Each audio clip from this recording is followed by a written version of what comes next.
नमस्कार बच्चों।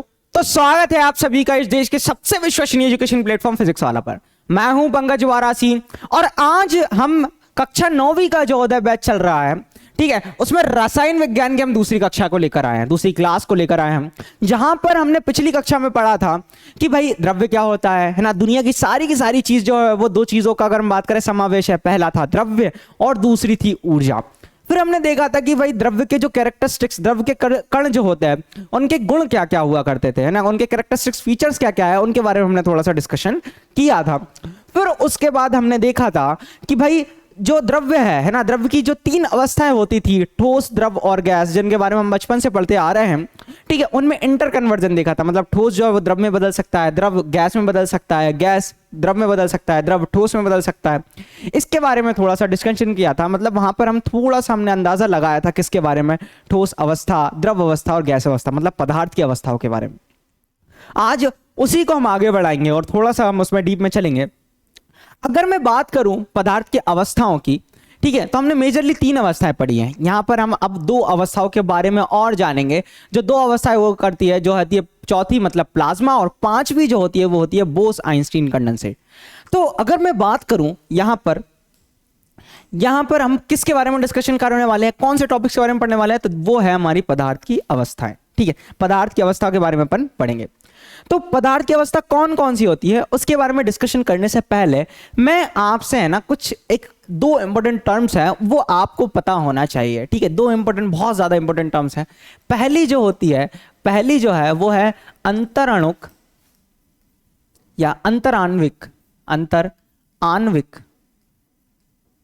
आणविक आकर्षण बल। क्या है? अंतर आणविक आकर्षण बल। अच्छा, ये क्या होता है सर?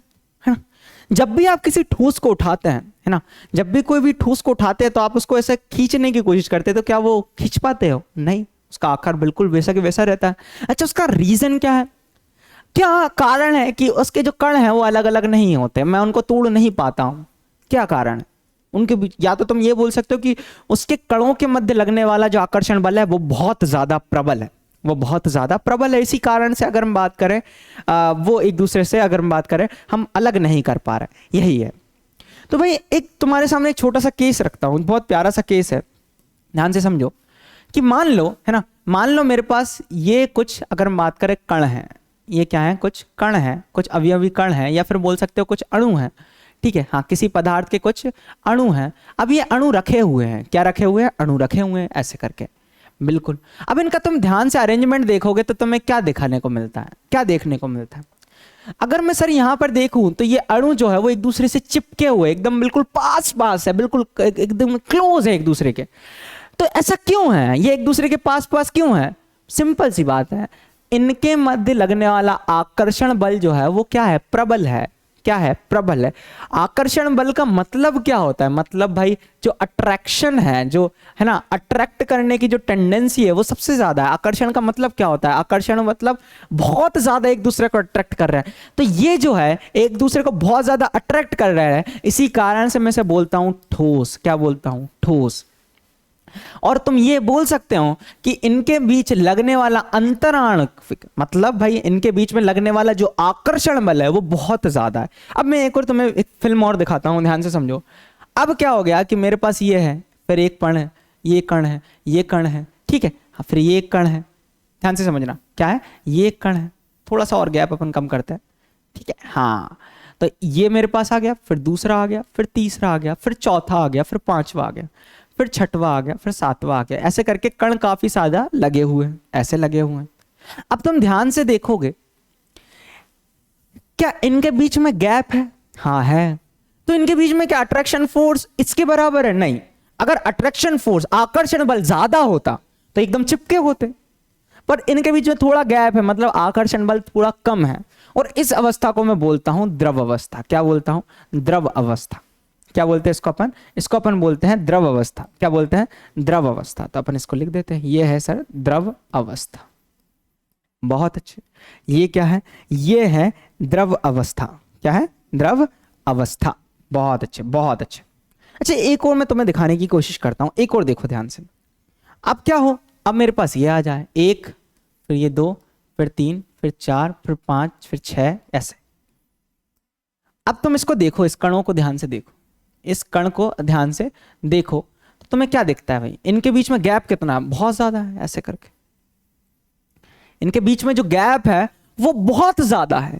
और तुम देखोगे अब इनके बीच में गैप ज्यादा है, क्या एक दूसरे को इतने अच्छे से आकर्षित कर पा रहे हैं? नहीं, मतलब इनके बीच में आकर्षण बल जो होगा वो सबसे कम होगा। और वही होता है गैस में। किस में? गैस में। यहां पर तुम देखोगे कि पार्टिकल्स का मूवमेंट संभव था, थोड़ा सा ये इधर हिल जाएगा, थोड़ा इधर हिल जाएगा, इस तरीके से ये मूव कर सकते हैं, ऐसे मूव कर सकते हैं, हल्के हल्के कर सकते हैं, ठीक है। हाँ, बट फिर भी इनमें अट्रैक्शन है क्योंकि भाई पास पास है। बट ये तो ऐसा, कोई एक ऐसा घूम रहा है ना, एक ऐसा घूम रहा है, एक ऐसा घूम रहा है ना। और अगर हम बात करें, एक हमें ये दिखाएं अगर तुम्हें ध्यान से, ठीक है, हाँ ये कण है, ये कण है। अब ध्यान से तुम देखोगे, एक जो है वो ऐसा घूम रहा है, दूसरा यहां आ रहा है, तीसरा यहां आ रहा है, चौथा यहां जा रहा है, पांचवा यहां गया, छठवा यहां आया, सातवां यहां गया, ऐसा। तो तुम देखोगे ये हर कहीं घूम रहा है, रैंडमली मूव कर रहा है। क्या कर रहा है? रैंडमली मूव कर रहा है। और इस रैंडमली मूव करने का रीजन, यही कारण है कि ये कौन सी अवस्था है? ये गैस अवस्था है। कौन सी अवस्था है? ये गैस अवस्था है। तो इनका मूवमेंट तुम देख रहे हो हर कहीं हो रहा है, ऐसे ऐसे बिखरे हुए हैं, इसे ऐसे घूम रहा है। तो इस अवस्था को मैं बोलता हूं गैस अवस्था। अब तुम समझ रहे हो, जहां पर आकर्षण बल है ना, अणुओं के मध्य लगने वाला आकर्षण बल बहुत प्रबल था, तो ये हो गया ठोस। थोड़ा मध्यम था तो ये हो गया द्रव, और सबसे कम था तो वो हो गया गैस। कौन सा हो गया? गैस। तो अगर तुमसे पूछ ले कभी कोई कि भाई अंतराण्विक आकर्षण बल का जो ऑर्डर है वो क्या हो जाएगा, तो वो सबसे पहले क्या होगा? सबसे पहले होगा ठोस। क्या होगा? ठोस। फिर सब उसके बाद कौन होगा? उसके बाद होगा द्रव, है ना, द्रव में सबसे कम है। और फिर उसके बाद द्रव में ठोस से कम है, और फिर सबसे कम किस में है? गैस में।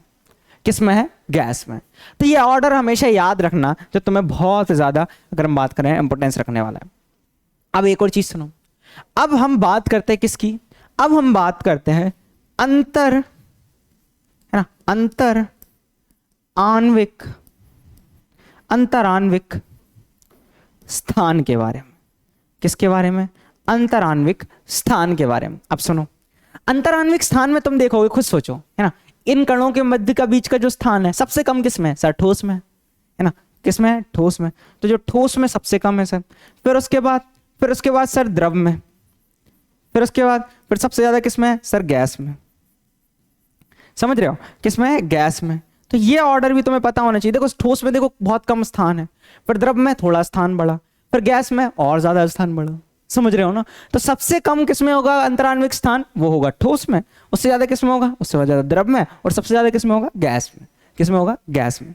ठीक है, तो ये ऑर्डर भी तुम लोगों को पता होना चाहिए, है ना। ये भी अगर हम बात करें होना चाहिए, ये पता तुम्हें होना चाहिए। अब सोचो, जितना ज्यादा अट्रैक्ट कर रहे हैं अगर हम बात करें पार्टिकल्स, अणु, उतना ज्यादा अगर हम बात करें वो पास पास, और उसी के बेसिस पे हम डिसाइड कर रहे हैं कि भाई फिजिकल स्टेट क्या होगी, भौतिक अवस्था क्या होगी, वो हमने देख ली। 3 अवस्थाओं के बारे में पढ़ा हमने। अच्छा, अब मैं तुम्हें और छोटा सा एक इंट्रोडक्शन देता हूं, ध्यान से सुनो। ये पदार्थ की अवस्था है। ये क्या है? पदार्थ की अवस्थाएं हैं। और इन पदार्थ की अवस्था में जो पहली है वो ठोस, हमने बहुत अच्छे से पढ़ा है। फिर है द्रव, फिर है गैस, फिर चौथी जो अवस्था है वो है प्लाज्मा। ठीक है, जो क्या है भाई? एक उच्च ताप पर संभव है। कौन से ताप पर? उच्च ताप पर। उच्च ताप पर, ठीक है, हाँ, उच्च ताप पर संभव है। और जो बोस आइंस्टीन कंडेंसेट है, बोस जो एक इंडियन साइंटिस्ट थे, और आइंस्टीन तो मैं पता ही है ना, वो एक, अगर हम बात करें, वो अलग साइंटिस्ट थे जो भारतीय मूल के नहीं थे। और इन दोनों ने मिलकर अगर हम बात करें, है ना, एक हमारे पास एक फिजिकल स्टेट आई जो इन दोनों के नाम पर रखी गई। वो कौन सी है? BEC, है ना, बोस आइंस्टीन कंडेंसेट। जो अगर हम बात करें एक निम्न ताप पर संभव है ना। ये एक अगर बात करें, एक अवस्था जो है वो उच्च ताप पर है, और एक अवस्था जो है वो निम्न ताप पर है। ठीक है, तो अभी सिंपल सी तुम्हें कभी पूछ ले कि पदार्थ की 4th अवस्था कौन सी है, 4th वाली कौन सी है? ये वाली। और 5th कौन सी है? ये वाली। तो पदार्थ की 4थी अवस्था जो है वो प्लाज्मा है, जिसे आप सुपर हॉट गैसेस भी बोल सकते हो। और जो 5वां है ना, वो है बोस आइंस्टीन कंडेंसेट। ठीक है, जो 5वीं अवस्था है। अब ये हमने पदार्थ की अवस्थाओं के बारे में पढ़ा, है ना, ये पदार्थ की अवस्थाओं के बारे में हमने पढ़ा। अब ध्यान से सुनो, अब क्या हो गया? अब ध्यान से सुनोगे तुम तो भाई, इन अवस्थाओं को पढ़ने से पहले है ना, इनके बारे में अपन डिटेल्स में पढ़ने वाले हैं, बिल्कुल डिटेल में पढ़ने वाले हैं, ठोस, द्रव, गैस, इन तीनों के बारे में बहुत डिटेल में पढ़ने वाले हैं। पर उससे पहले मैं तुम्हारे सामने कुछ टर्म्स लेकर आया हूँ, कुछ महत्वपूर्ण टर्म्स लेकर आया हूँ, वो तुम्हें पता होना चाहिए, है ना। कुछ महत्वपूर्ण अगर हम बात करें जो परिभाषाएं हैं उनके बारे में हम देखेंगे। सबसे पहले हम बात करते हैं कठोरता की। किसकी बात करते हैं? कठोरता की, जिसको मैं बोलता हूँ रिजिडिटी, है ना। क्या बोलते हैं? रिजिडिटी, है ना, कि कोई चीज कितनी कठोर है। अच्छा ध्यान से सुनो, मान लो मेरे पास एक पत्थर है। क्या है? पत्थर। ये मेरे पत्थर ले आया ये मेरे पास पत्थर है। अब ये पत्थर को मैं तोड़ रहा हूं, इस पे अगर हम बात करें, इसकी एक इसका गुण है। क्या गुण है इसका? कि भाई मैं जितना भी इसमें बाह्य बल लगा रहा हूं, मैं इसका आकार बदलने की कोशिश करता हूं, मैं लगा रहा हूं, है ना, इसके ऊपर दम लगा रहा हूं कि भाई कैसे भी करके इसका आकार बदल जाए। क्या बदल पा रहा हूं? नहीं नहीं बदल पा रहे हैं। मतलब ये सर कठोर है। अब कठोरता क्या होती है? कठोरता यह है कि जब मैं इसके ऊपर कोई बाह्य बल लगा रहा हूं तो इस पत्थर का एक गुण है जो इसके आकार को बनाए रखे, उसको अपन कठोरता कहेंगे। मतलब बाहरी बल के अधीन होने पर किसी पदार्थ की अपनी आकार बनाए रखने की प्रवृत्ति को कठोरता कहते हैं। क्या करते हैं? कहते हैं कि बाह्य बल तो लगा रहा हूं पर मैं अपना आकार नहीं बदलने दूंगा, और वही जो प्रकृति है ना इस पत्थर की, उसे मैं कहता हूं कठोरता, मतलब रिजिडिटी। क्या बोलता हूं? रिजिडिटी। ठीक है, बहुत बढ़िया। अब जब बात करते हैं हम किसकी? संपीड्यता की, जिसको इंग्लिश में अपन बोलते हैं कंप्रेसिबिलिटी। क्या बोलते हैं? कंप्रेसिबिलिटी। ठीक है भाई, कंप्रेसिबिलिटी के बारे में बात करते हैं। तो जो कंप्रेसिबिलिटी है ना, वो क्या होती है? ध्यान से सुनो। अभी हमने देखकर आए, क्या देखकर आए कि सर यहां पर अगर हम बात करें जो स्थान है, देखो ध्यान से, ये जो ठोस है, इस ठोस के ऊपर मैं जब दम लगाऊंगा, बहुत दम लगाऊंगा, तो क्या पास पास आएंगे? नहीं भाई, बहुत मुश्किल है, क्योंकि पहले से इतने पास पास अगर मैं दम लगाऊंगा, क्योंकि उनके बीच में स्पेस ही नहीं है, तो थोड़ा बहुत तो चलो मान लो कि कंप्रेस हो जाए, होंगे ही नहीं, वैसे बिल्कुल नहीं होंगे। नगण्य कंप्रेसिबिलिटी होती है, बहुत, अगर बात करें बहुत ही कम, होती ही नहीं है। तो जैसे ही मैं इसके अंदर अगर मैं दबाने की कोशिश करूंगा तो ये दब पाएगा क्या? नहीं। पत्थर दबाओ, पत्थर को दबाओ, क्या पास पास आ पा रहा है इसके कण? नहीं आ रहे, बिल्कुल नहीं आ रहे। तो मतलब इसकी कंप्रेसिबिलिटी जो है ठोस की, वो बहुत कम होगी।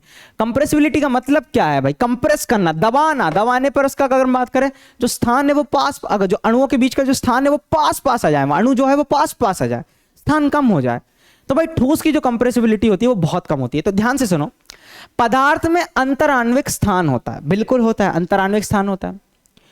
पदार्थ पर लगाया गया बाहरी बल इन कणों को करीब ला सकता है। अब भाई करीब तब लाएगा ना जब उनके बीच में स्थान हो। ठोस के अंदर बिल्कुल स्थान नहीं है, बहुत कम है, तो ठोस की कंप्रेसिबिलिटी सबसे कम होगी। फिर गैस में, द्रव में अगर देखेंगे तो द्रव में थोड़ा स्थान होता तो अपन पास पास ला सकते हैं, मतलब थोड़ी बहुत, तो अगर हम बात करें संपीडिता होती है, कंप्रेसिबिलिटी होती है।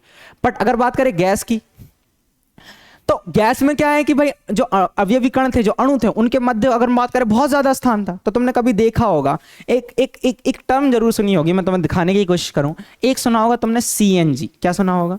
सीएनजी, है ना, एक सीएनजी सुना होगा। एक तुमने सुना होगा एलपीजी, है ना, बिल्कुल सुना होगा। सीएनजी ना सुना हो तो एलपीजी जरूर सुना होगा। घर में गैस सिलेंडर आते हैं तो तुम देखोगे ये गैस का सिलेंडर आता है, वो अगर बात करें महीने भर चलता है, ठीक है, ये काफी लंबे समय तक चलता है। तो तुम्हें खुद सोचना चाहिए यार, ये तो यार छोटा सा अगर बात करें सिलेंडर है, ये तो महीने भर चल रहा है, ऐसा क्यों?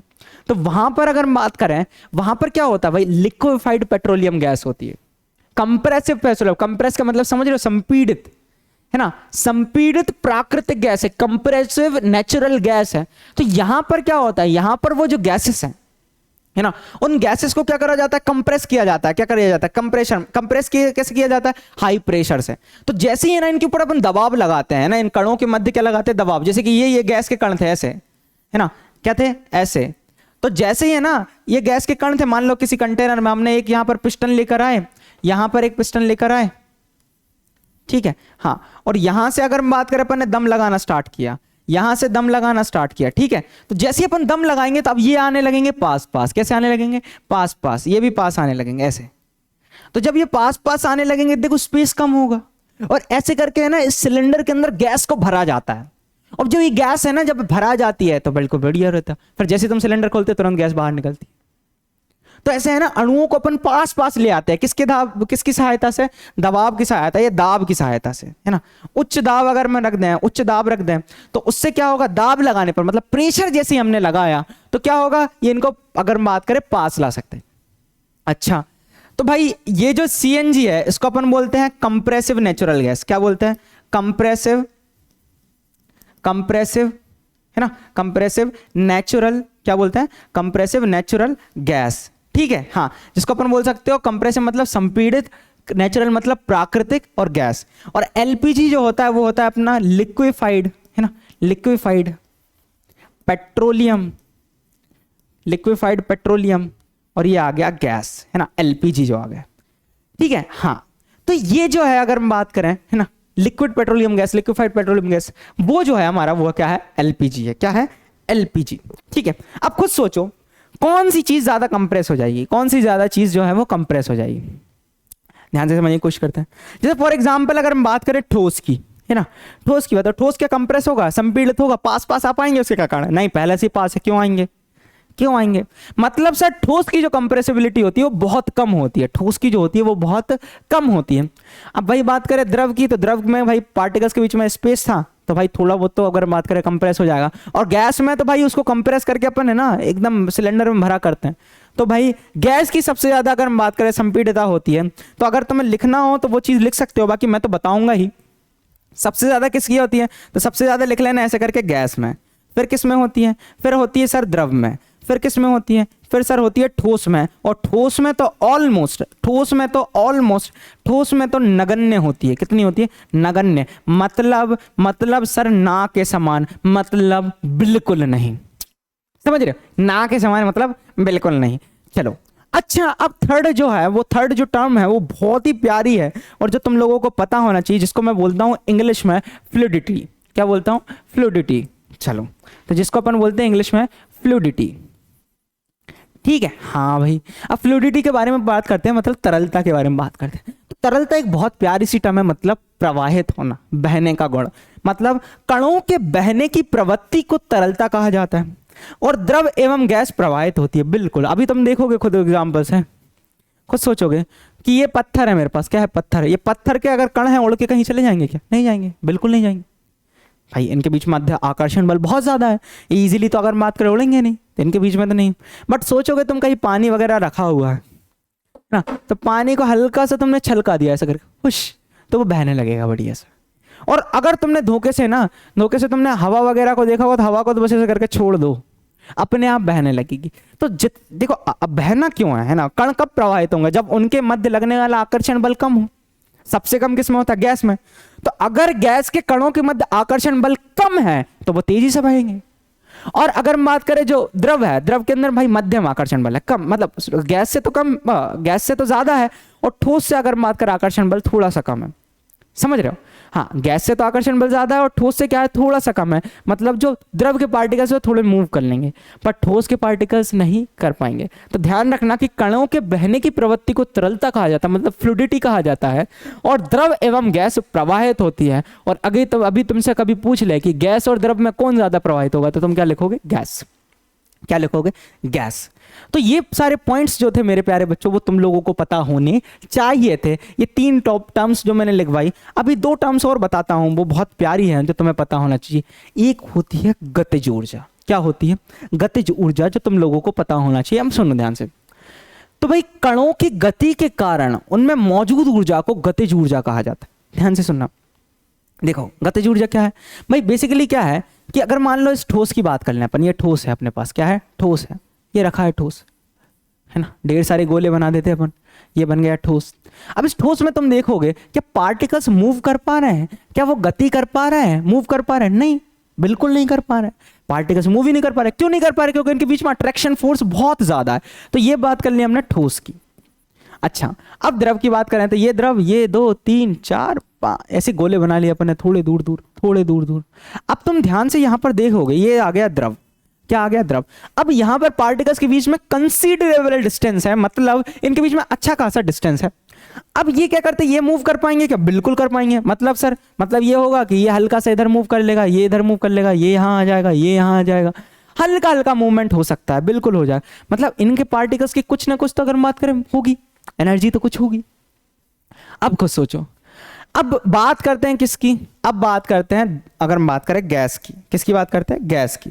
अब गैस को तुम देखो तो एक ये रहा, एक दूसरा ये रहा, तीसरा ये रहा, चौथा यहाँ रहा, फिर पांचवा, फिर छठवा, ये ऐसे कर। तो तुम देखोगे अब ये क्या कर रहे हैं, अब ये जो कण है, एक यहाँ भाग रहा था, दूसरा यहाँ भागा, तीसरा यहाँ भागा, चौथा यहाँ भागा, पांचवा यहाँ, सॉरी है ना, पांचवा यहाँ भागा, हम इसको करेक्ट कर देते, हाँ, तो पांचवा यहाँ भागा, ये भागा, इधर भागा, इधर भागा, इधर भागा। तो यहां पर तुम देख रहे हो रैंडमली मूव कर रहे हैं, ये द्रव था, ये क्या आ गया, गैस, क्या आ गया, गैस। तो अब तुम देखोगे यहां पर जो गतिज ऊर्जा थी वो सबसे कम थी, नगण्य थी, बहुत कम थी। यहां पर अगर हम बात करें, कुछ अगर पार्टिकल्स जो है वो मूव कर रहे हैं, इधर उधर भाग रहे हैं, मतलब ठीक ठाक मूवमेंट हो रहा है, मतलब यहां पर कुछ ना कुछ आए, और यहां पर तो सबसे ज्यादा। तो अगर तुमसे कोई गतिज ऊर्जा पूछ ले तो तुम क्या लिखोगे, गैस में क्या होती है सबसे ज्यादा, फिर किस में होती है, फिर होती है द्रव में, फिर किस में होती है, फिर होती है ठोस में। ठीक है, हाँ, किस में होती है सबसे ज्यादा, अगर हम बात करें सबसे ज्यादा होती है गैस में, फिर किस में होती है, फिर होती है द्रव में, और उससे कम किस में होती है, ठोस में। ठोस में तो बहुत ही कम, नगण्य। ठीक है, क्योंकि पार्टिकल्स हिल ही नहीं पा रहे हैं, बिल्कुल मूवमेंट ही बहुत कम हो रहा है। तो ये ऑर्डर भी तुम लोगों को पता होना चाहिए। अब अगली बात करते हैं अपन घनत्व की, किसकी बात करते हैं, घनत्व की। बहुत प्यारा सा अगर हम बात करें, एग्जाम्पल हम पढ़ने वाले हैं, ध्यान से सुनो। मेरे पास क्या है, ये पत्थर है, क्या है, पत्थर, ठीक है, हाँ, क्या है, पत्थर। अभी सपोज करो कि इन दोनों का साइज क्या है, सेम है, ऑलमोस्ट सेम है, ठीक है, बहुत सेम है। अब ध्यान से सुनो, अब ये जो है ना, इन दोनों का साइज सेम है भाई, इनका अगर हम बात करें आकार भी सेम है, आयतन भी सेम है, क्या है, मान लो ऐसा कि आयतन इनका सेम है ना। अब खुद सोचोगे कि इनमें से भाई सबसे ज्यादा मास किस में भरा हुआ है, द्रव्यमान किसका ज्यादा है, तो भाई पत्थर बहुत भारी है और ये तो बहुत हल्का है, समझ रहे हो, ये भारी है और ये क्या है, हल्का है। अब ऐसा कैसे बोल रहे हो तुम, क्योंकि सर इन दोनों का आकार तो समान था और आयतन भी समान था, मतलब भाई साइज तो इन दोनों का सेम है, बट अगर हम बात करें इसका भार ज्यादा है उस उतने से टुकड़े में और इसका कम। यही बात, यही समझाने की कोशिश कर रहा था। मतलब क्या है सर कि घनत्व क्या होता है, कि घनत्व का बड़ा सा सिंपल सा फंडा है, बड़ा सा सिंपल सा फंडा है। घनत्व जो होता है दैट इज कॉल्ड डेंसिटी। क्या बोलते हैं इसको अपन, डेंसिटी। जो डेंसिटी होती है वो होती है द्रव्यमान बटे आयतन, द्रव्यमान बटे आयतन। ध्यान से समझना, क्या होती है, द्रव्यमान बटे आयतन। अगर तुम इतना बड़ा एक लोहे का टुकड़ा ले लो और दूसरा अगर हम बात करें यहां पर ले लो तुम क्या, रुई का टुकड़ा, तो तुम देखोगे तो मैं लोहे का टुकड़ा बहुत ज्यादा भारी लगेगा पर रुई का क्या लगेगा, कम। एक तरफ लोहे का टुकड़ा और दूसरा क्या है, रुई का टुकड़ा, दोनों में से कौन ज्यादा भारी लगेगा, ऑब्वियसली लोहे का टुकड़ा। क्यों, क्योंकि उतने छोटे से साइज में, उतने छोटे से वॉल्यूम में, उतने छोटे से आयतन में अगर हम बात करें, लोहे वाले पीस में बहुत ज्यादा भार है, बहुत ज्यादा द्रव्यमान है, और वही बात करें रुई के में बहुत थोड़ा सा द्रव्यमान है। तो यही डिफरेंस है किसका, घनत्व का। तो घनत्व क्या होता है, आयतन बटे द्रव्यमान बटे आयतन, द्रव्यमान बटे आयतन। ध्यान से समझो, मैं कुछ चीज बताता हूं। आयतन क्या होता है, अगर तुम्हें थोड़ा सा फॉर्मूला याद हो तो आयतन होता था, हम बचपन में भी निकालते थे, वो क्या होता था, वो होता था लंबाई, है ना, लंबाई फिर गुणा चौड़ाई, है ना, लंबाई गुणा चौड़ाई गुणा ऊंचाई, यही आयतन होता था। ठीक है, यही अपन ने पढ़ा, लंबाई गुणा चौड़ाई गुणा ऊंचाई। अच्छा, ये लेंथ, ये भी लेंथ, ये भी लेंथ। तो तुमने देखा होगा कि आयतन की जो यूनिट आती थी वो आती थी सेंटीमीटर क्यूब या मीटर क्यूब। ठीक है, बहुत प्यारी सी चीज है। अभी अगर वो भी नहीं पता तो बड़े ध्यान से समझो। अब मान लो है ना, मेरे पास है ना, अगर एक टुकड़ा है किसका, लोहे का टुकड़ा है। क्या है, लोहे का टुकड़ा। ध्यान से समझना, किसका है, लोहे का टुकड़ा। और एक है मेरे पास किसका, रुई का टुकड़ा। किसका, रुई का टुकड़ा। अच्छा, जो लोहे का टुकड़ा है, मैं मास को m, जो द्रव्यमान है ना, इसको m से लिखेंगे। m मतलब मास, और आयतन वॉल्यूम होता है v मतलब। ठीक है, तो लोहे का अगर हम बात करें, आयरन है ना, मास ऑफ आयरन जो है वो है मेरे पास कितना, 25 ग्राम। कितना ग्राम है, 25 ग्राम। ठीक है, और इसका जो वॉल्यूम है ना, इसका जो वॉल्यूम है, वॉल्यूम मतलब आयतन, आयतन जो है इसका वो है मेरे पास, मान लो अपने पास बोलो 10 सेंटीमीटर क्यूब का है। कितने का है, 10 सेंटीमीटर क्यूब का। अपन ने सिर्फ एक अंदाजा लगाया, 10 सेंटीमीटर क्यूब का। कितने का है, 10 सेंटीमीटर क्यूब। अब सिंपल सी ये समझो, मेरे पास रुई का टुकड़ा है जिसका मास आएगा कितना, 2 ग्राम, कितना 2 ग्राम, और जो आयतन है इसका भी आयतन तुम मान लो कितना है, 10 सेंटीमीटर क्यूब, कितना है 10 सेंटीमीटर। मतलब इन दोनों का अगर हम बात करें आयतन, जो अगर हम बात करें साइज है वो क्या है, सेम है, क्या है, सेम है, जो वॉल्यूम है इनका वो क्या है, सेम, बट एक का मास 2 ग्राम है क्योंकि हल्का है ना, और एक का है 25 ग्राम। अभी सिर्फ अपन ने अंदाजा लिया और कुछ नहीं। अब तुम ध्यान से देखोगे, अब तुम ध्यान से देखोगे, ठीक है, अब अगर तुम ध्यान से देखें तो जब हमें ना इसकी डेंसिटी निकालना है, क्या निकालना है, डेंसिटी, क्या निकालना है, डेंसिटी, तो भाई इसकी डेंसिटी जो निकलेगी वो क्या निकलेगी भाई, वो निकलेगी सर 25, मतलब मास डिवाइडेड बाय 10, और इसको जब तुम हल करोगे तो ये आ जाएगा 2.5, है ना, क्या आ जाएगा 2.5। तो तुम क्या लिखोगे भाई, यूनिट क्या आएगी इसकी, इसकी यूनिट आएगी भाई, ये ग्राम में है तो मैं लिखूंगा ग्राम प्रति, और यहां पर क्या है, सेंटीमीटर, तो मैं लिखूंगा सेंटीमीटर क्यूब, क्योंकि आयतन किस में निकालते हैं, सेंटीमीटर क्यूब के। अब ध्यान से सुनो, ये था कितना, 2 ग्राम, और ये, हाँ, और ये अपना किस में है, अगर हम बात करें वॉल्यूम कितना है, 10, ठीक है, कितना है 10, तो ये आ जाएगा 0.2 ग्राम पर सेंटीमीटर क्यूब। मतलब अब तुम ध्यान से समझो, इस क्वेश्चन के थ्रू मैं तुम्हें एक चीज बताने की कोशिश कर रहा था, ध्यान से समझो कि भाई साहब दोनों का साइज समान था, बट लोहे की घनत्व क्यों ज्यादा आया, क्योंकि उसके अंदर मास ज्यादा था, उसके अंदर द्रव्यमान ज्यादा था। तो अब इसकी डेफिनेशन अगर तुम ध्यान से पढ़ोगे तो प्रति इकाई आयतन में, मतलब एक पर यूनिट वॉल्यूम में कितना ज्यादा मास है, द्रव्यमान के रूप में परिभाषित किया जाता है। मतलब इसे प्रति इकाई आयतन के द्रव्यमान, मतलब एक प्रति इकाई आयतन, एक फिक्स आयतन में कितना द्रव्यमान उपस्थित है उसके रूप में परिभाषित किया जाता है। और ठोस पदार्थ का घनत्व सबसे अधिक होगा, खुद सोचो ना, खुद सोचो कि मान लो मेरे पास 1 गिलास पानी और उतना ही बड़ा मेरे पास लोहे का टुकड़ा है, किसका घनत्व ज्यादा होगा, लोहे का टुकड़े का, वो ज्यादा भारी मेरे को महसूस करूंगा मैं, ठीक है, क्योंकि उतने छोटे से अगर हम बात करें आयतन में, छोटे से आयतन में लोहे के जो कण हैं वो एकदम पास पास होंगे। पर वही बात करें द्रव की, पानी की, तो पानी के अगर हम बात करें पार्टिकल्स थोड़े दूर दूर रहेंगे क्योंकि वो द्रव है, हिल पा रहा है, बट ठोस के में क्या है, बिल्कुल पास पास कस के लगे हुए। समझ पा रहे हो? तो सबसे ज्यादा घनत्व किसका होगा, ठोस का, उससे कम किसका होगा, द्रव का, और उससे कम किसका होगा, गैस का। समझ में आया? तो मतलब पर इकाई आयतन में, एक निश्चित इकाई आयतन में कितना द्रव्यमान उपस्थित है उसे हम उसके अगर बात करें घनत्व कहते हैं। क्या कहते हैं? घनत्व कहते हैं। प्रति इकाई आयतन के द्रव्यमान के रूप में परिभाषित किया जाता है। ठीक है, हाँ भाई। और ये इसका फॉर्मूला है घनत्व का, डेंसिटी इज इक्वल टू द्रव्यमान अपन आयतन। हमने एक क्वेश्चन भी ले लिया है, ये वाला क्वेश्चन तुम देख सकते हो, बहुत सिंपल सा है, बहुत समझने के लिए मैंने तुम्हें बताया और कोई ज्यादा बार लोड लेने की बात नहीं है। चलो अब हम आगे करते हैं और एक एक करके सारी की सारी फिजिकल स्टेट के बारे में थोड़ा सा डिस्कशन करते हैं। तो सबसे पहले हम बात करते हैं ठोस अवस्था की। क्या बात करते हैं? ठोस अवस्था की। अब देखो मैं जैसे जैसे बता रहा हूं वैसे वैसे लिखते चलो। ठोस अवस्था में क्या होता है भाई साहब? इसमें होता है सर निश्चित आकार एवं निश्चित है ना, निश्चित आकार एवं निश्चित आयतन। मतलब सर, मतलब ये है कि अगर मेरे पास ये लोहे का टुकड़ा है, ये देख रहे हो ना, ठोस क्यों है? ठोस क्यों है?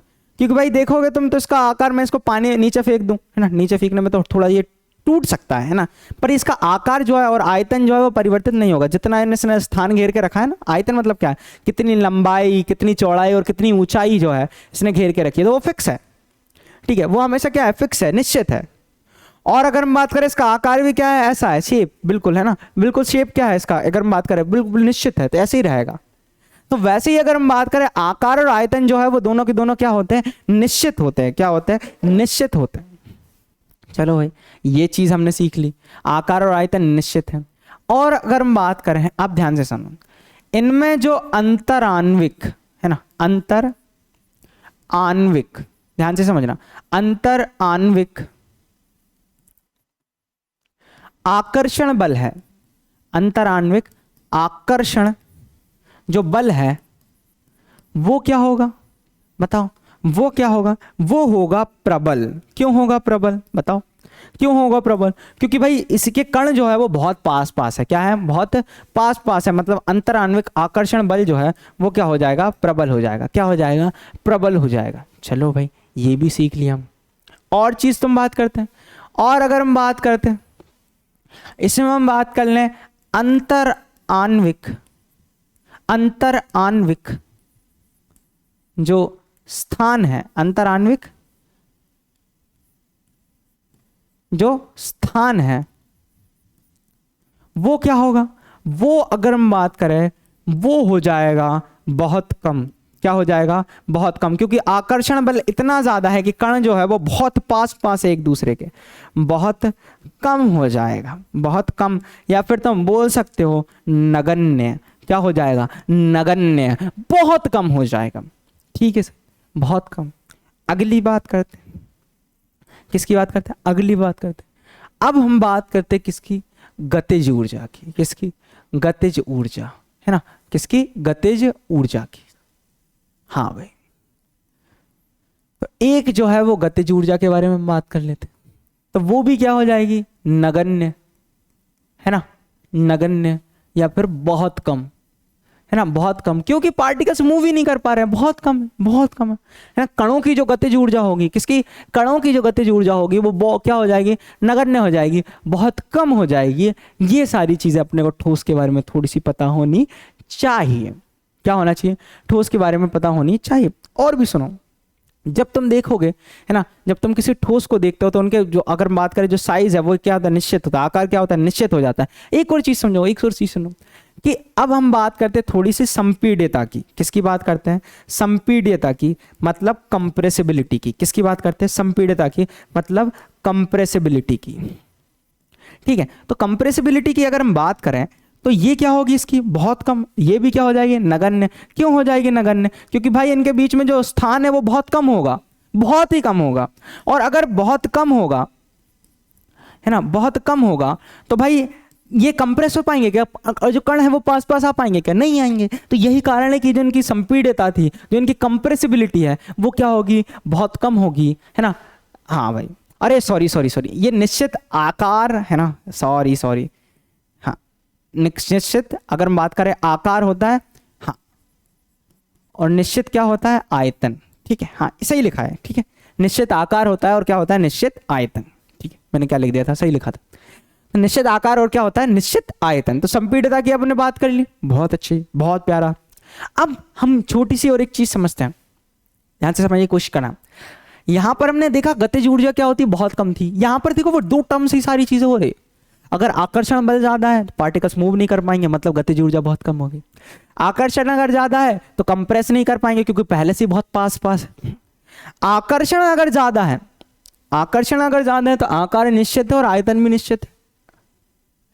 आकर्षण अगर ज्यादा है तो क्यों आकर्षण ज्यादा है भाई, प्रबल क्यों है, क्योंकि बहुत पास पास है वो, यही तो अंतराकार्णविक आकर्षण बल बहुत ज्यादा है। फिर अगर हम बात करें आकर्षण ज्यादा है तो उनके बीच में जो स्थान है ना, अंतराण्विक स्थान जो है वो बहुत कम है, क्योंकि आकर्षण ज्यादा था तो पास पास आ गए। समझ रहे हो, तो वो जो टर्म है वो तुम्हें हमेशा पता होनी चाहिए। क्या होनी चाहिए, पता होनी चाहिए। अब देखो एक बहुत प्यारी सी पता है, सभी ठोस का एक निश्चित आकार, स्पष्ट सीमा है। ध्यान से देखो, स्पष्ट सीमा है। यहां पर तुम देखोगे किनार है, बढ़िया प्यारी सी किनार बनी हुई है, स्पष्ट सीमा है। स्थिर आयतन, फिक्स आयतन होता है, यानी नगण्य संपीड्यता, मतलब कंप्रेस नहीं कर सकते हो तुम उनको, कंप्रेस नहीं कर सकते हो। है, बाह्य बल लगाने पर ठोस अपने आकार को बनाए रखते हैं और बल लगाने पर वह टूट सकते हैं, है ना, लेकिन इसका आकार नहीं बदलता। इसीलिए ये दृढ़ होते हैं, क्या होते हैं, रिजिड होते हैं, कठोर होते हैं। सिंपल सी चीज, ठीक है। यहां पर तुम देख रहे हो इनके सबका फिक्स शेप है ना, सबका क्या है, फिक्स शेप है ना, ये पत्थर है चलो, तो ये सारी चीजें जो तुम लोगों को पता होनी चाहिए थी वो हमने बताई। अब ध्यान से सुनो, क्या होता है कि कुछ एनसीईआरटी में है ना कुछ प्रश्न दिए हुए हैं, उनका प्रश्न का हम उत्तर देते हैं इसी क्लास में बहुत प्यारे तरीके से, और तुम भी प्रयास करो। ध्यान से सुनो, मेरे पास क्या है, रबर बैंड को क्या माना जाए भाई, रबर बैंड को देखते हैं हम, क्या इसको खींचकर इसका आकार बदला जा सकता, हमने रबर बैंड को ऐसे खींच लिया तो भाई वो और आकार बढ़ गया उसका, और लाया जा सकता है। क्या ये ठोस है, क्या ये ठोस है, तो बढ़िया प्यार से आंसर लिखना कि हाँ ये ठोस है। अब यहाँ ठोस क्यों है वो हम समझते हैं। रबर बैंड को हमने खींचा ई करके, ठीक है, अब यहां तक लेकर आए। अब जैसे खींचा है ना, तो तुम बहुत ज्यादा खींच दोगे टूट जाएगी, टूट सकता है, ठोस टूट सकता है, बिल्कुल टूट सकता है। बट जैसे ही है ना तुमने उसको खींचा और वापस तुम छोड़ोगे तो वापस वो अपनी मूल अवस्था में जाएगी। खींचा ठीक है, आकार बदला, पर जैसे ही तुम उसको छोड़ोगे ना तो वापस अपनी मूल अवस्था में जाएगी, मतलब वह ठोस है, उसने अपना आकार नहीं बदल रही। ठीक है, हाँ। तो भाई ध्यान से सुनो, रबर बैंड, रबर बैंड एक ठोस है, एक ठोस है, ठोस है। बल लगाने पर, बल लगाने पर, ध्यान से सुनना, बल लगाने पर वह उसका आकार तो बदलती है, उसका आकार बदलती है, उसका आकार बदलती है, बदलती है, परंतु, परंतु बल हटाने पर, बल हटाने पर, ध्यान से समझना, बल हटाने पर, हटाने पर, हटाने पर वह मूल अवस्था में आ जाती है, वह मूल अवस्था में आ जाती है, अवस्था में आ जाती है, अवस्था में आ जाती है। ठीक है, हाँ, मूल अवस्था में क्या आ जाती है, मूल अवस्था में आ जाती है। यही कारण है ना, अवस्था में आ जाती है, आ जाती है। और अधिक बल लगाने पर वह टूट सकती है, और अधिक बल लगाने पर, और अधिक बल लगाने पर वह टूट सकती है, और अधिक बल लगाने पर, ज्यादा ही बल लगा दोगे तो वह टूट सकती है, सकती है। यही कारण है कि वह ठोस है, यही कारण है, कारण है कि वह सकती है, यही कारण है कि वह ठोस है, कि वह ठोस है। तो ये सारी चीज जो है वो तुम लोगों को पता होनी चाहिए थी कि भाई रबर बैंड जो है वो एक ठोस है। क्यों? क्योंकि बल लगाने पर वह उसका अगर हम बात करें आकार, है ना, आकार बदलती है, या लिख लेना आकार बदलती है, परंतु बल हटाने पर वह मूल अवस्था में, है ना, मूल अवस्था में आ जाती है। दो बार लिख दिया मैंने, सॉरी, मूल अवस्था में, ठीक है, आ जाती है, मूल अवस्था में आ जाती है। और अधिक बल पर, बल लगाने पर, अधिक बल, सॉरी कितनी मिस्टेक कर दी लगाने पर, वाह, लगाने पर वह टूट सकती है। यही कारण है कि वह ठोस है, यही कारण है कि वह ठोस है। ठीक है, हाँ भाई, जिसको हटा देना, अवस्था में आ जाती है, इसको तुम हटा सकते हो। ठीक है, हाँ। अच्छा, विभिन्न आकार के बर्तनों में रखने पर चीनी और नमक उन्हीं बर्तनों के आकार ले लेते हैं, क्या यह ठोस है? हाँ, है ना, इसका लिखना, हाँ यह ठोस है, हाँ यह ठोस है। ठीक है, क्योंकि, क्योंकि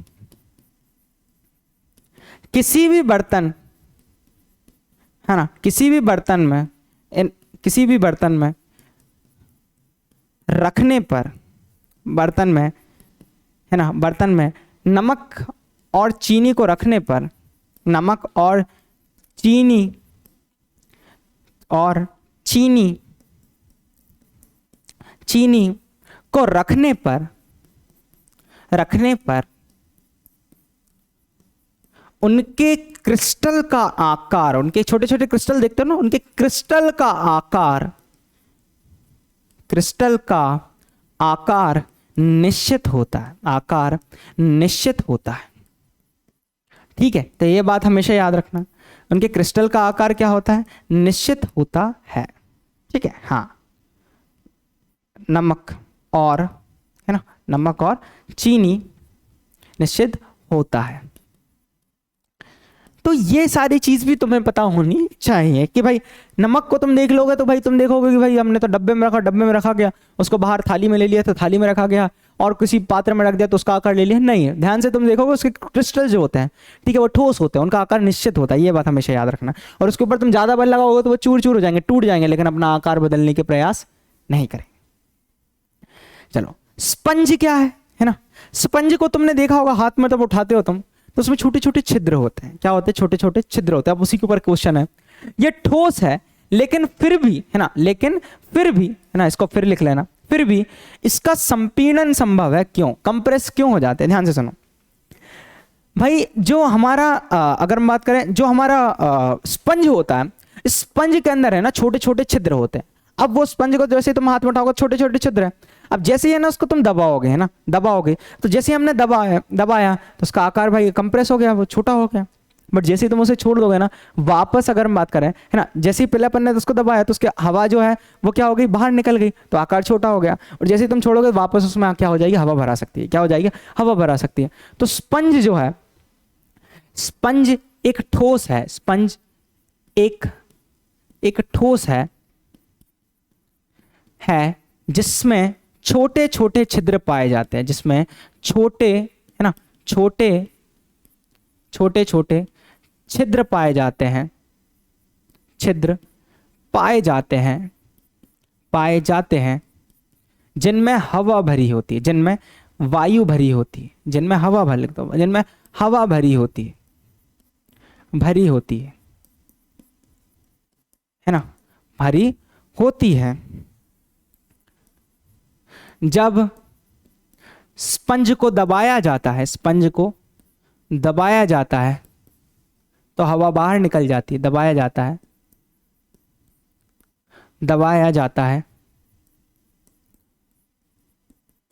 तो हवा बाहर निकलती है, हवा बाहर निकलती है।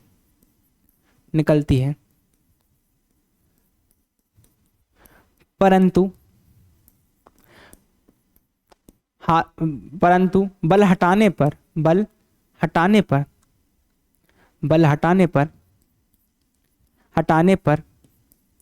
वह मूल अवस्था में आ जाता है, पर वह मूल अवस्था में आ जाता है, वह मूल अवस्था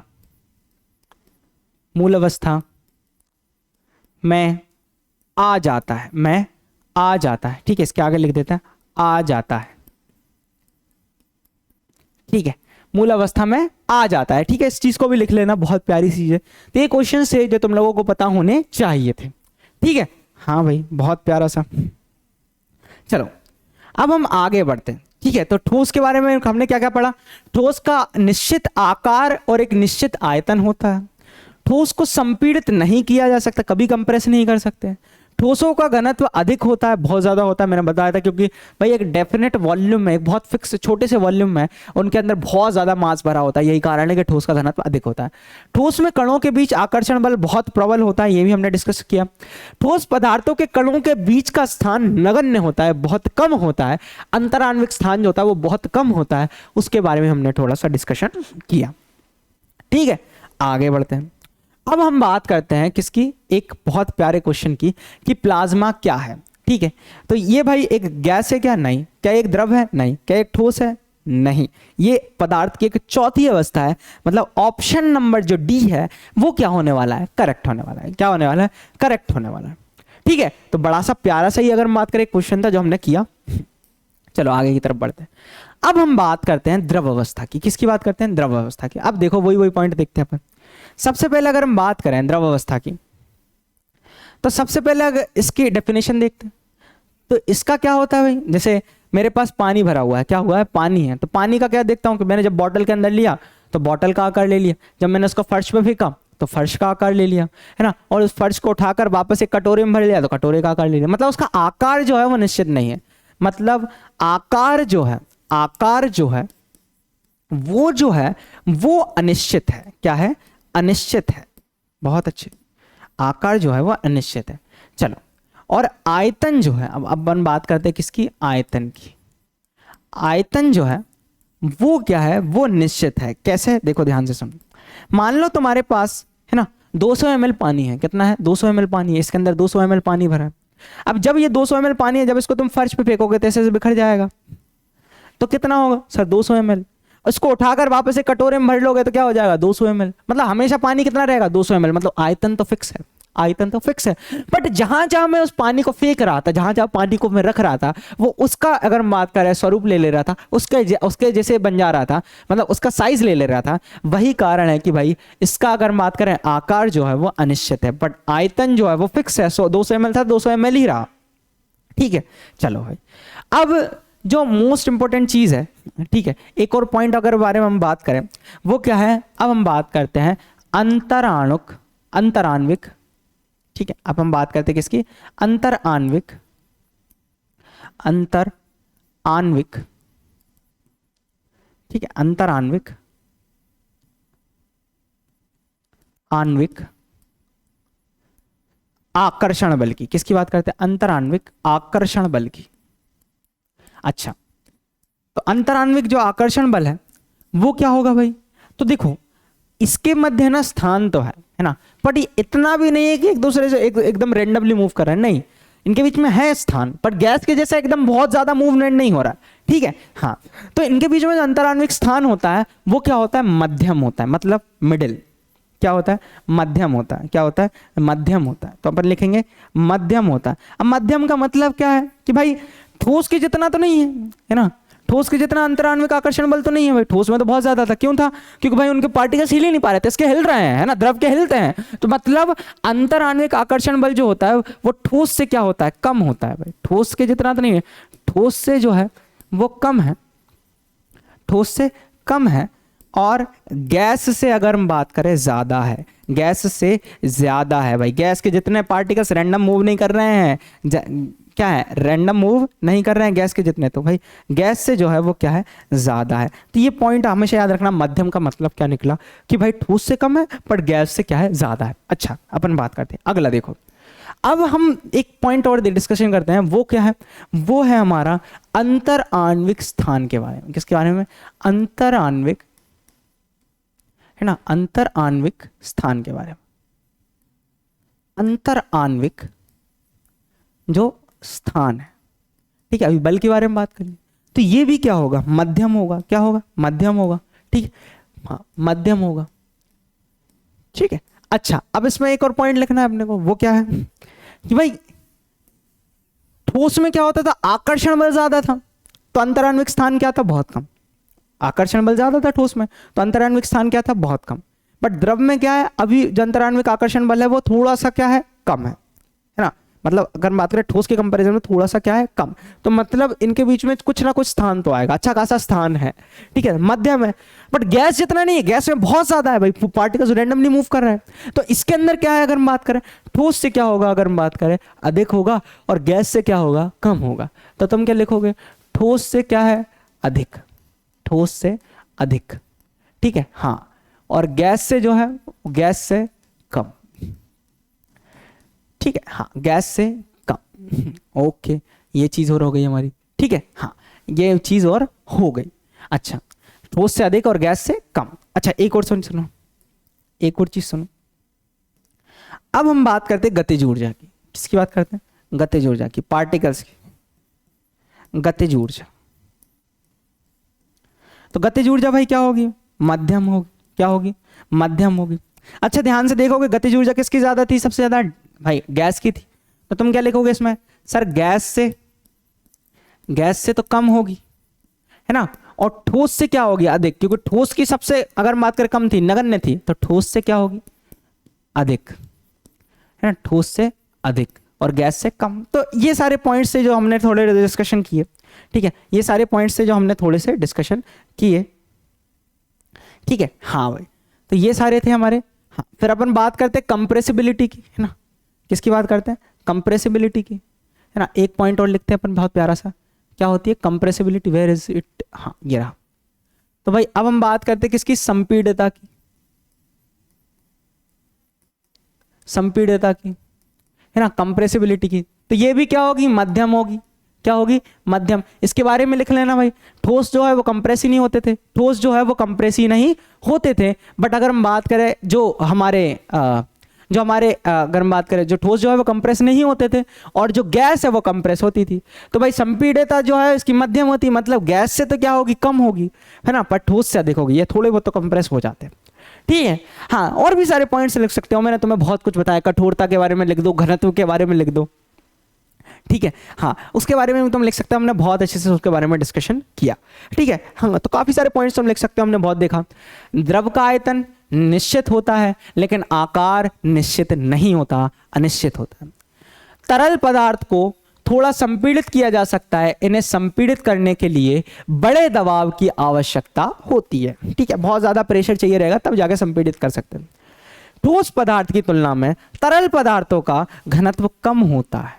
ध्यान से सुनना, ठोस पदार्थ की तुलना में तरल पदार्थ का घनत्व जो होता है वो क्या होता है, कम होता है। ठीक है, हाँ। बट एक बात हमेशा याद रखना है, एक एक्सेप्शन भी बताता हूं तुम लोगों को, बहुत प्यारा सा एक्सेप्शन। जो बर्फ है ना वो क्या होती है, ठोस होती है। बर्फ क्या होती है, ठोस होती है। पर इसका जो घनत्व है, अगर बात करें जो घनत्व है, बर्फ जो है ना, बर्फ जो होती है वो क्या होती है, बर्फ जो होती है वो क्या होती है, ठोस होती है।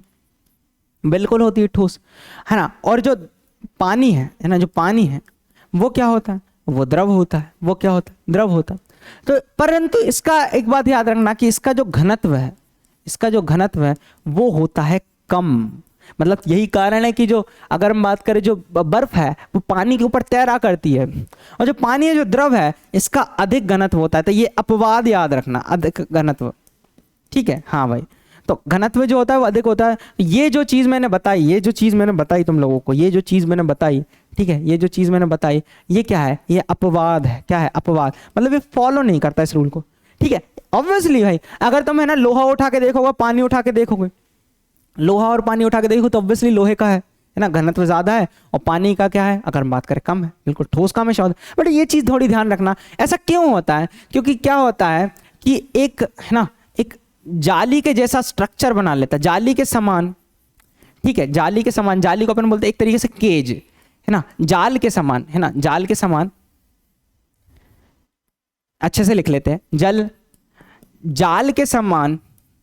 इसके बारे में और बहुत डीप में डिस्कशन करने वाले अपन, टेंशन ला लो। जाल के समान संरचना बना लेता है, संरचना बना लेता है। अभी ये याद रखना, यही कारण है कि इसका घनत्व जो होता है ना, लेता है ना, बना लेता है। यही कारण है कि भाई जो, ठीक है, बर्फ वाले में, ठीक है, ये जो है इसका है, ठीक है, हाँ, यहां से ऐसा, मतलब जो बर्फ है ना, बर्फ जो है वो क्या करते हैं, जाली के समान एक संरचना बना लेता है ना। जब वो ठोस होता है तो क्या हो जाता है, जिसके कारण उसकी डेंसिटी जो हो जाती है वो क्या हो जाती है, बहुत कम हो जाती है। ठीक है, हाँ। फिर अगर हम बात करें, अंतराण्विक आकर्षण बल ठोस पदार्थ की तुलना में कमजोर होता है। बिल्कुल होता है ना। फिर अगर हम बात करें, द्रव के कणों के बीच काफी अंतराण्विक स्थान होता है। ठीक है, तो ये सारी चीजें अपने को पता होनी चाहिए। बिल्कुल, आगे देखते हैं। ठीक है, फिर एक बहुत इंपॉर्टेंट एक पॉइंट है जो है हमारे श्यानता, है ना। किसकी बात कर रहे हैं अपन, श्यानता की बात कर रहे हैं। ठीक है, हाँ, श्यानता की बात कर रहे हैं। तो श्यानता में क्या होता है कि तरल पदार्थों का वह गुण, है ना, जिसके कारण वह अपनी परतों के बीच होने वाली गति का विरोध करता है। मतलब देखो, काफी सारी लेयर्स होती हैं द्रव में, है ना, तो एक परत दूसरे परत के ऊपर क्या होती है, ऐसी फिसलती है। तभी जो होता है, अगर हम बात करें पार्टिकल्स का मूवमेंट होता है और पानी बहता है, अदर चीजें बहती है, तो वो कितने आसानी से बह रही है, समझ रहे हो, कितने आसानी से बह रही है।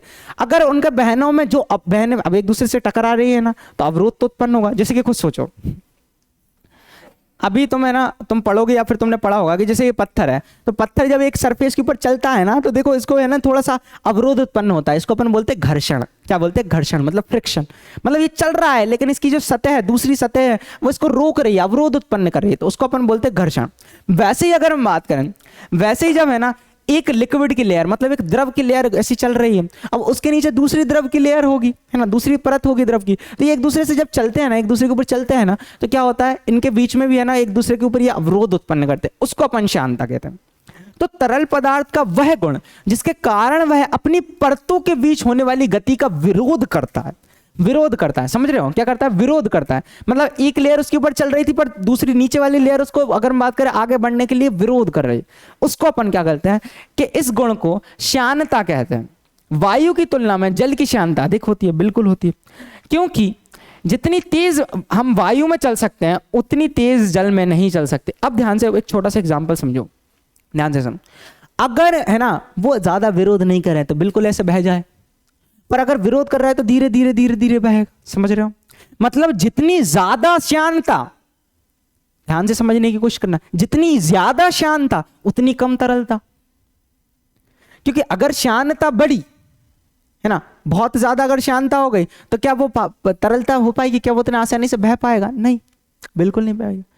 तो एक एक एक रिलेशन होता है, याद रखना कि जो श्यानता होती है, जितनी ज्यादा श्यानता होगी, जितनी ज्यादा श्यानता होगी उतनी, अगर हम बात करें कम तरलता होगी। तो अपन इनवर्सली लिखते हैं, तरलता मतलब बहने का गुण, अपन ने देखा था ना अभी बहता कौन कितना अच्छे से, तो उतनी कम तरलता होगी, ठीक है, मतलब फ्लूइडिटी होगी, है ना। इसको अपन बोलते हैं विस्कोसिटी, है ना, श्यानता को अपन क्या बोलते हैं, विस्कोसिटी। अब ध्यान से सुनो, अगर मैं बात करूं दही इसकी, हनी की, किसकी बात करूं, हनी की, तो शायद को तुम अगर एक स्केल लगाओ और ऐसे करके एक रखा हुआ बीकर टाइप का, इसके ऊपर तुम हनी को अगर धीरे धीरे डालोगे तो बहुत धीमा बहेगा। क्यों बहेगा, क्योंकि भाई इसकी जब एक लेयर के ऊपर दूसरी लेयर चलेगी तो वो उसके ऊपर विरोध ज्यादा उत्पन्न करेगी, मतलब इसकी श्यानता है वो सबसे अधिक है। श्यानता का अगर मैं ऑर्डर देखूं तो श्यानता का मैं ऑर्डर लिख रहा हूं, देखो श्यानता सबसे अधिक किसकी होगी, हनी की, क्योंकि ये विरोध कर रही है, काफी ज्यादा विरोध कर रही है, जिसके कारण हनी की जो श्यानता है वो सबसे कम, सबसे अधिक होगी। दूसरे नंबर पर मिल्क की होगी, है ना, फिर तीसरे नंबर पर वाटर की होगी, और चौथे नंबर पर कौन होगा, केरोसिन। कौन होगा, केरोसिन, ठीक है। हाँ, अब अगर मैं बात करूं तरलता की, किसकी बात करूं, तरलता की, तो ये जो ऑर्डर हो गया ये किसका हो गया, ये हो गया श्यानता का, किसका हो गया, ये ऑर्डर हो गया, मैंने वो लिख दिया श्यानता का, ठीक है। हाँ, बट वही बात करें हम किसकी, तरलता की, किसकी बात करें, तरलता की। अब बात करते हैं अपन किसकी, तरलता की। तो तरलता में सबसे तेजी से कोई बहेगा ना तो वो रहेगा केरोसिन, मतलब पहले नंबर का, क्योंकि इसकी श्यानता जो है वो सबसे कम है, तरलता ज्यादा होगी। इसका मतलब क्या होता है, इनवर्सली प्रोपोर्शनल, व्युत्क्रमानुपाती। अगर श्यानता अधिक है तो तरलता कम, और अगर तरलता अधिक है तो श्यानता कम। तो मतलब पहले नंबर पर केरोसिन, दूसरे नंबर पर पानी डाल दो, तीसरे नंबर पर मिल्क डाल दो, और चौथे नंबर पर हनी डाल दो, ठीक है। तो ये ऑर्डर हो जाएगा, ठीक है। हाँ भाई, तो अपने लिक्विड लिक्विड में देख लिया। अब तुम लोग बिल्कुल समझ सकते हो कि जितनी चीज गाढ़ी होगी, जितने ज्यादा गाढ़ापन रहेगा उतनी अधिक, अगर हम बात करें, श्यानता रहेगी, और जितनी अधिक श्यानता रहेगी उतनी कम तरलता रहेगी, मतलब वो अच्छे से बह नहीं पाएगा, ठीक है। तो ये सारी चीजें जो मेरे प्यारे बच्चों को पता होनी चाहिए थी वो बारे में अपन से डिस्कस किया, ठीक है। हाँ, अब अपन बात करते हैं गैस अवस्था की। किसके बारे में बात करते हैं, गैस अवस्था के बारे में बात करते हैं, ठीक है। हाँ, तो गैस अवस्था क्या होती है सर, है ना, गैस अवस्था के बारे में बात करते हैं। तो गैस अवस्था में यह होता है सर कि आकार जो है, आकार जो है वो हमने पहले भी डिस्कस किया, वो क्या होता है, अनिश्चित। क्या होता है, अनिश्चित, ठीक है।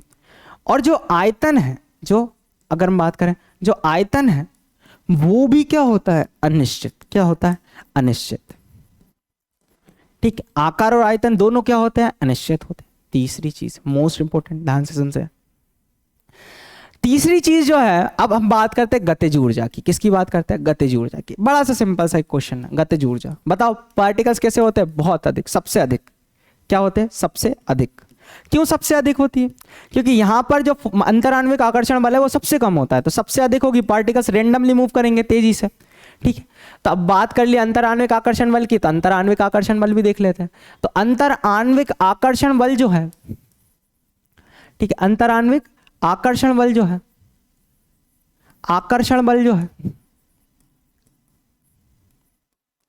बल जो है वो क्या होता है, अगर हम बात करें, सबसे अधिक होता है ना, सॉरी सबसे कम होता है, सबसे कम होता है,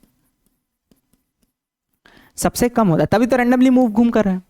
और वही बात करते हैं किसके, अंतराण्विक स्थान की, अंतराण्विक स्थान की। जल्दी से देखो, तुम्हें पता ही होना चाहिए, अब तो ये बहुत अपन ने डिस्कस कर लिया, अंतराण्विक स्थान की। तो बताओ क्या होगा भाई, सबसे अधिक होगा। क्या होगा, सबसे अधिक होगा, है ना, क्या होगा, सबसे अधिक होगा। और अगर हम बात करें घनत्व के बारे में लिख सकते हो, सबसे कम होता है। घनत्व क्या होता है, सबसे कम होता है, ठीक है। हाँ भाई, क्या होता है, घनत्व सबसे कम होता है। संपीड़ितता की बात करते हो, चलो संपीड़ितता लिख लेते हैं, अपन ने लिखते आए हैं तो लिख लो संपीड़ितता।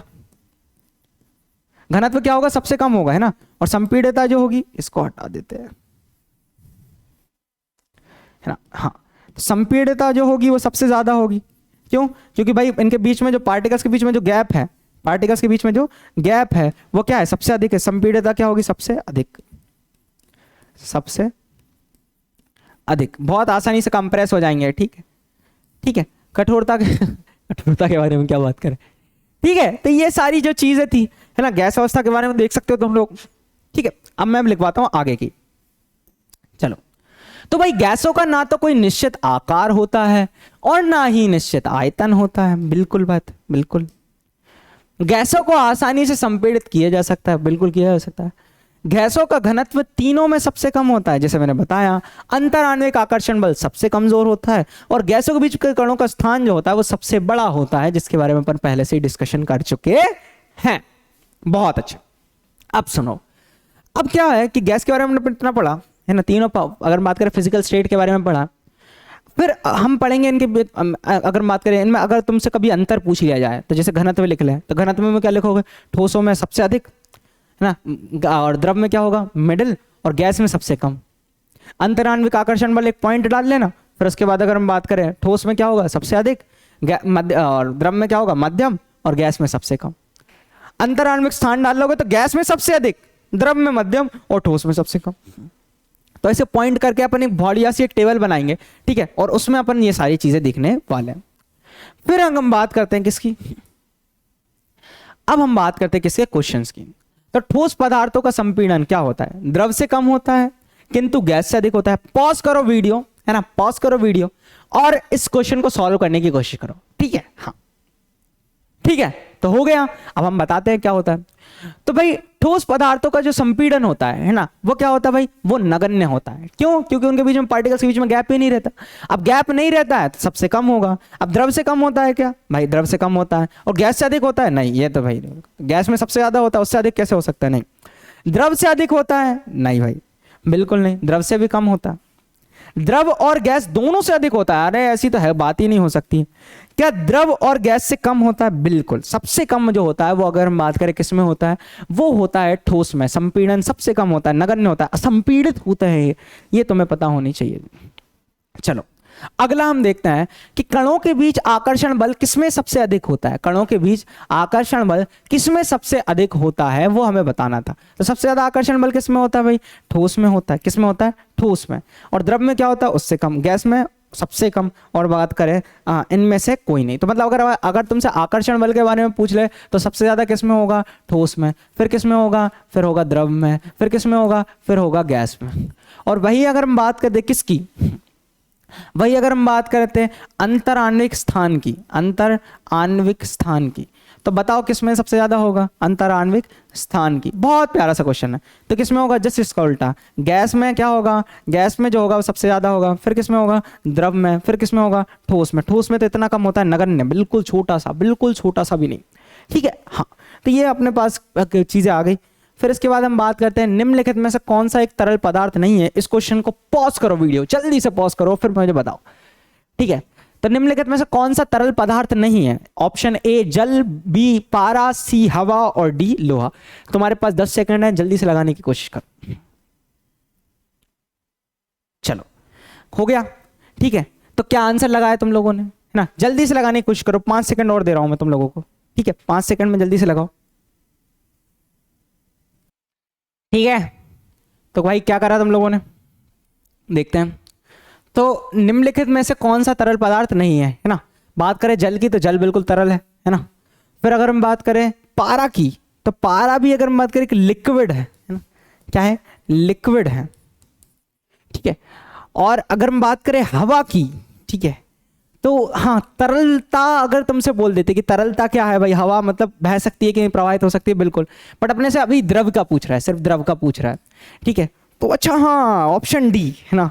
ऑप्शन डी जो लोहा है ना, वो जो है अगर तरल पदार्थ नहीं है, क्यों? क्योंकि वो ठोस है। क्या है? ठोस। तो मोस्ट एक्सेप्टेबल आंसर जो होगा वो क्या होगा? अपना लोहा। बट हाँ, अगर अपने से द्रव के बारे में पूछा तो ये दोनों द्रव हैं। पारा जो होता है अगर हम बात करें, इसको अपन क्या बोलते हैं? मरकरी। क्या बोलते हैं? मरकरी, जो बेसिकली थर्मामीटर में यूज किया जाता है। किसमें यूज किया जाता है? थर्मामीटर। तुमने देखा होगा तापमापी जो होता है, थर्मामीटर जो होता है, उसमें इसका यूज किया जाता है।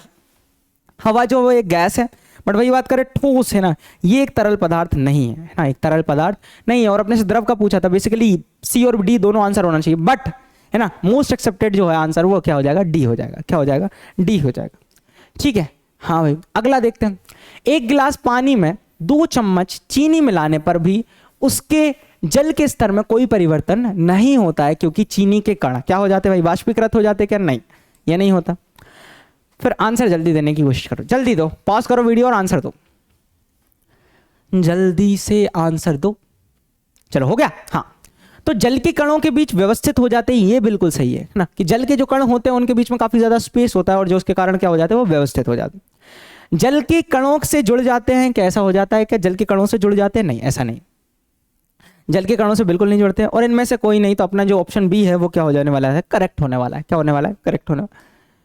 फिर बेटा इसी के साथ तुम्हारे सर जो होंगे वो क्या कर रहे हैं, मतलब धन्यवाद कर रहे हैं तुम लोगों से, थैंक यू सो मच। ठीक है, अब है ना, अब क्या होगा कि अब ये लेक्चर्स की जो लेंथ है वो बढ़ेगी। ठीक है, हाँ, हम एक एक 1.5 घंटे जाएंगे और हो भी सकता है 1 घंटे 45 मिनट का भी टच करने की कोशिश करें। तो नेक्स्ट लेक्चर होगा वो बहुत लंबा होने वाला है, अच्छा खासा होने वाला है, और अब तो मैं उसके लिए तैयार होना मेंटली। ठीक है, अभी क्या हो रहा था, अभी है ना बिल्कुल धीरे धीरे चल रहे थे अपन, बहुत प्यारी प्यारी सी चीज़ें पढ़ रहे थे, बहुत आसान भी थी, और आने वाले चैप्टर्स अगर बात करें, आने वाली चीज़ें भी जो है वो आसान है। बट मैं हमेशा है ना, तुम लोगों का, मेरी क्लासेस का उद्देश्य यही है कि तुम्हारी सेटिंग बनाई जाए, मतलब तुम बैठ कितना अच्छा बैठ सकते हो, है ना, कितने लंबे समय तक बैठ सकते हो भी सकता है कि कई चीज़ें है ना एक बार में समझ नहीं आती, क्योंकि क्या होता है कि दिमाग जो है वो क्या करता है कि भाई नई चीज़ों को रजिस्ट करता है, क्या नहीं यार चलो छोड़ो आगे बढ़ता है, नहीं, ऐसा तुम्हें नहीं करना है। तुम्हें क्या करना है, उसको चीज़ों को दम लगाना है, समझना है, कि समझने का प्रयास करना है। एक बार नहीं समझ में आया, दूसरी बार उसी चीज़ को देखोगे तो समझ में आएगा, पक्का आएगा, और जब समझ में आता है तो रॉकेट साइंस वाली फील आती है एकदम। तो हाँ, मैं तुम लोगों के साथ क्वेश्चन शेयर करने वाला हूँ। ठीक है, जो हमारी डीपीपी है ना, डीपीपी जो है उसका अगर बात करें 1 से लेकर 10 क्वेश्चन तुम लोगों को क्या करने पड़ेंगे, हल करने पड़ेंगे। ठीक है, हाँ, तो भाई उनको करना है, तो मैं हल करने के बाद क्या करना है भाई, उसके अगर बात करें उसके आंसर्स हमें देखने हैं। ठीक है, और फिर भी डाउट्स आते हैं तो फिर तुम बिल्कुल ज़रूर पूछ सकते हो, बट ध्यान रखना कि अगर कोई चीज़ तुम्हें डीपीपी समझ में नहीं आया तो तुम लेक्चर भी देख सकते हो, कि लेक्चर में भी देख सकते हो कि सर ने कहाँ क्या पढ़ाया था। ठीक है, क्योंकि जब तक तुम क्वेश्चन नहीं करोगे ना, उतनी अच्छी अगर बात करें क्लैरिटी नहीं आएगी प्रश्न पर। हो भी सकता है शुरू में तुम्हें 10 में से 6 क्वेश्चन बने, 7 क्वेश्चन बने, तो कभी डिप्रेस नहीं होना है, और कभी 4 भी बने तो भी डिप्रेस नहीं होना, नहीं, फिर से एक बार लेक्चर देखना, फिर उनको सॉल्व करना बढ़िया से, कोई दिक्कत की बात नहीं। शुरू में सबके साथ दिक्कत आती है, अभी यार 9वीं है, फिर तुम 10वीं में जाओगे। ठीक है, काफ़ी समय है, बट ऐसा है कि उस चीज़ को है ना अपने को व्यर्थ नहीं जाने देना, हमें निरंतर मेहनत करते रहना है। कि अगर तुम्हारे 30, 35, 45, 50% भी आ रहे थे ना, उसको 95, 98, 99 कैसे लेकर आना है वो समझ सोचना है, या 100 कैसे लेकर आना है, बोर्ड्स में कैसे फोड़ना है, वो सारी चीज़ें को अपने को देखना। ठीक है, तो हमेशा ये अगर बिल्कुल लगे रहो मेहनत में ना, फोड़ना है अपने को आगे चल के। ठीक है, तो इसी के साथ है ना मैं लेता हूं है ना आप सभी से अलविदा, अगले लेक्चर में मिलेंगे और बहुत अच्छे से अगर बात कर कंसेप्ट्स को पढ़ेंगे। ठीक है, तो धन्यवाद आप सभी का, बाय बाय।